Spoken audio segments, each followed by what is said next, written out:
আমার অনেক প্রবাসী ভাইয়ের একটা বড় একটা জঘন্য প্রবলেম ফেস করে। সেটা হচ্ছে উনি যে কোম্পানি অলরেডি আছেন, যে জায়গায় ওনার ভিসা আ ওনাকে স্পন্সর করছে, সেখান থেকে অনেক সময় ওরা রিনিউ করে না।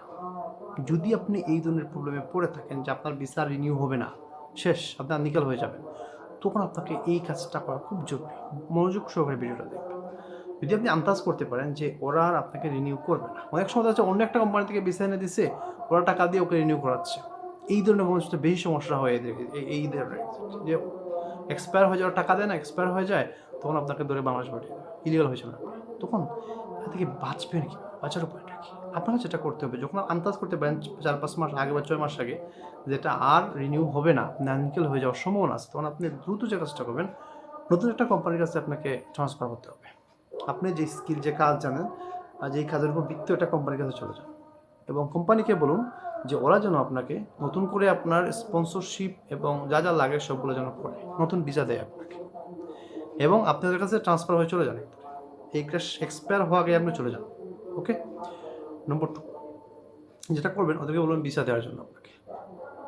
এখন যদি আপনাকে নতুন ভিসা লাগাতে হয়, তাহলে বাংলাদেশে এসে আপনাকে আবার যেতে হবে। তো কী করবেন?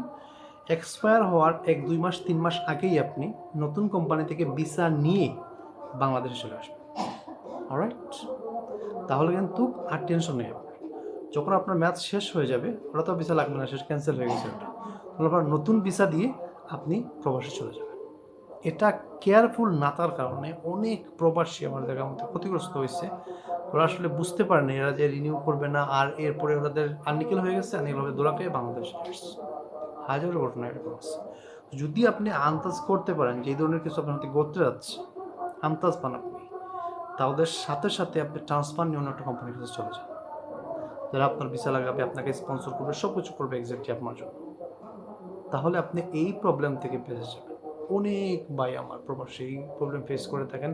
ওনারা গেছে অন্য জায়গা থেকে একটা ভিসা এনে দিছে, ওরা ভিসা রিনিউ করে নাই, ব্যাস সে আননিকাল হয়ে গেছে। এখন কথা হলো, এই জন্য ভিসা নেওয়ার সময় আপনি কনফার্ম হবেন যে ভিসা কোত্থেকে আসতেছে, কোথা থেকে আসতেছে ভিসা, কে দিচ্ছে ভিসা এক্সাক্টলি, এটা কনফার্ম কিনা। কোনো একটা কোম্পানি দিচ্ছে, কোম্পানিটা কি ঠিক আছে, না কোনো ২ নম্বর কোম্পানিটা চেক করবেন। তাহলে আপনি এই ধরনের প্রবলেমে পড়বেন না আপনি। বুঝতে পারছেন? আর যদি প্রবলেম আন্দাজ করতে পারেন, তাহলে বললাম আপনাকে অন্য একটা কোম্পানির কাছে গিয়ে আপনি ট্রান্সফার নিয়ে যে বাংলাদেশে চলে আসেন ভিসা নিয়ে, ব্যাস আপনি সেফ। ঠিক আছে? ভুল করা যাবে না। প্রবাসে আছেন, স্মার্টলি কাজ করতে হবে। যদি আপনি না বুঝেন, তাহলে পাশের একজন ভালো শিক্ষিত স্মার্ট প্রবাসী আছে, তাকে জিজ্ঞেস করেন। সে আপনাকে সব বলে দেবে। ভুল করা যাবে না। লাইক, শেয়ার, সাবস্ক্রাইব, ফলো করা একদম ভোলা যাবে না। Thank you.